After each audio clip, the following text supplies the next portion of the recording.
Howdy, Dennis Bradford here. Let's think some about being, feeling, and doing better.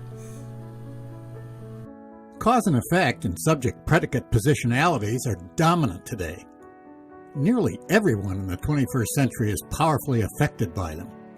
They're such fundamental positionalities that we tend not even to be aware of them, much less to consider them or evaluate them critically.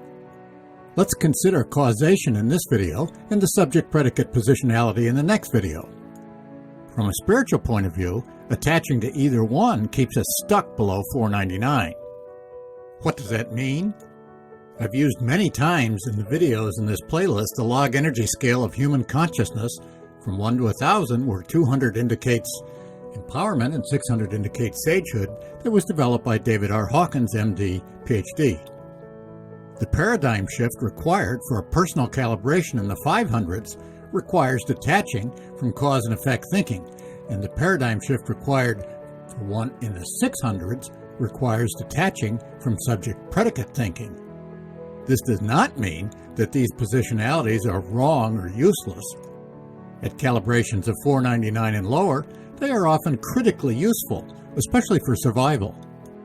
They are, though, positionalities characteristic of materialistic egoic thought. Not detaching from them blocks spiritual progress. With respect to the cause and effect positionality, Hume was the first great Western philosopher to question it. There are different ways to interpret Hume's arguments. I'll mention some of his basic ideas here, and if you want, read for yourself his great A Treatise of Human Nature. How do we learn to understand causation? Obviously, causal understanding isn't innate. We learn about it from experience.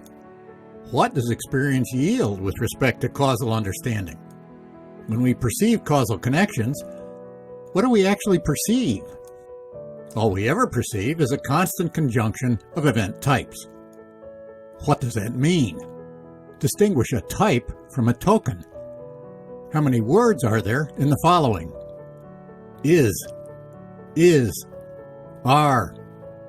It's ambiguous.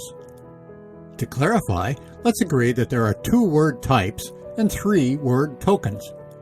Unlike scientists, Hume isn't interested in causal connections between event tokens. He's interested only in causal connections between event types. What's the nature of causation?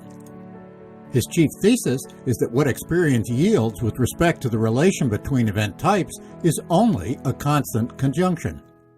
Causation is a constant conjunction of event types. Remember your first boyfriend or girlfriend? When you puckered up to kiss, was the kiss always returned? Let's assume that, until you two broke up, it always was.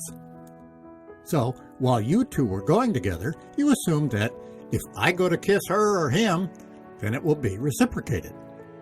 The first event type, you're going for the kiss, was always followed by the second event type. It was reciprocated. That's an example of a constant conjunction of event types. Let's assume that you've not been in contact with that other person for decades, and you two happen to pass by each other on a city sidewalk and recognize each other. You tested your causal understanding. You went in for a kiss. Was it returned? Perhaps, or perhaps not. It's just a matter of fact whether or not you were kissed back. It's not a matter of necessity, logic, or reason. All causal relationships are contingent. Even if they held in the past, and even if they hold right now, they can cease to hold at any moment. They can be otherwise. So, they are not matters of necessity, such as, for example, 2 + 3 is 5, which is an unchanging, unchangeable conceptual truth. However, we may feel that there is necessity, at least about well-established causal connections. If I hold a pen out with my arm and release it from my fingers, I expect and may feel certain that it will fall towards the center of the earth. I'd be psychologically shocked if it didn't. No matter. I can easily think of that not happening. Perhaps, instead of falling, it floats up into the sky. That's logically possible. I may feel that it's causally impossible, but it's not. For Hume, anything can cause anything. Look and see. It's a matter of experience, a fact or not. In truth, not only do we and scientists keep working to refine the causal laws we accept, but there are also sometimes important paradigm shifts in the history of science, such as the shift from the classical physics of Newton to the relativistic physics of Einstein, that recontextualize all the relevant scientific laws. Actually, this isn't a surprise. In the strict sense of knowledge, see video number 6 in the Stress Reduction Wizardry playlist on this channel, no philosophers claim that science yields knowledge. At best, it yields a system of rational beliefs. It's always possible that even well-established scientific laws are inaccurate, misleading, or will cease to hold. If something seems to be a miracle that is not supposed to happen according to scientific laws, and yet it does happen, it's simply time to revise the relevant laws. There cannot be any miracles. Exceptions to scientific laws simply prompt revisions to those laws. Why, though, do we sometimes feel that causal connections are necessary? That feeling of necessity comes from us. It's not justified by the world. Cause and effect thinking is merely a psychological law about our nature, perhaps a way that our brains naturally process perceptual information. In other words, we impose or project our causal understanding onto the world. We do that so regularly, and with usually such good results, that we think we have knowledge of causation, but we really don't.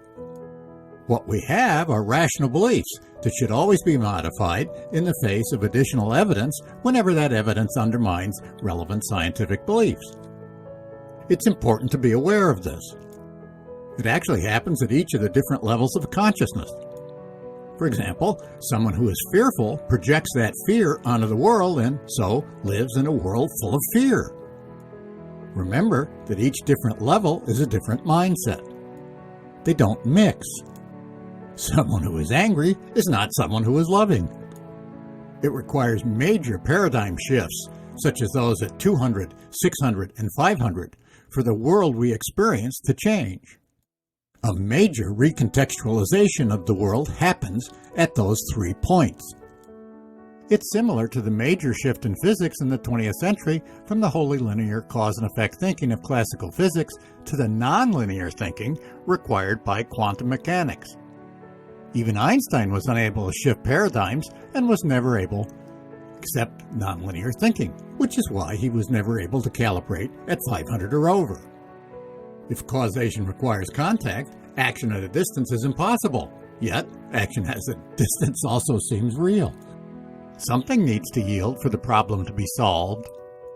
Someone who is bound by the classic causation positionality will naturally apply it in the first person. Since all emotions occur in the first person, let's consider that next. Let's end emotional distress.